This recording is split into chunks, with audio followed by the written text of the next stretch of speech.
जदि ब्लड रे cholesterol level बढ़िला cholesterol भितर गोटे ट्राइग्लिसराइड थाए लिपिड प्रोफाइल पांचटा जिनस आसे total cholesterol triglyceride HDL good cholesterol LDL bad cholesterol triglyceride को आम अगली कोलेस्ट्रॉल भी कही दो सिंपल लैंग्वेज रे तो ये ब्लड रे कोलेस्ट्रॉल बढ़िले ट्राइग्लिसराइड बढ़िले एटा जे लिवर रे जमा हुए फैटी लिवर को जाए एटा एकदम सिंपल लैंग्वेज रे जने लेमैन पर्सन हिसाब रे हम जदी बुझिबा fatty liver is a fertile soil where all the metabolic complications begins एटा हम सिंपल लैंग्वेज एमती कहि परिबा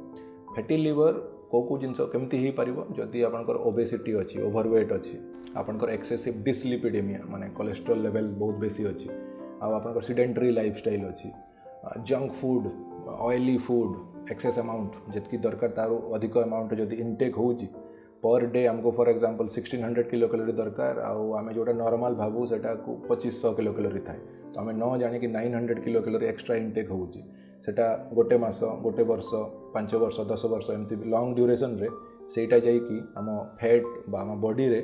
फैट कंटेंट बढ़ी थाए फैट कंटेंट डिफरेंट जगह जमा हो पाए स्किन रे जमा हो पाए हार्ट रे जमा हो पाए पेरिफेरल ब्लड वेसल से जमा हो पाए लिवर रे जमा हो पाए जो लिवर रे जमा हो पाए ताको फैटी लिवर सिंपल लैंग्वेज रे कहा जाए।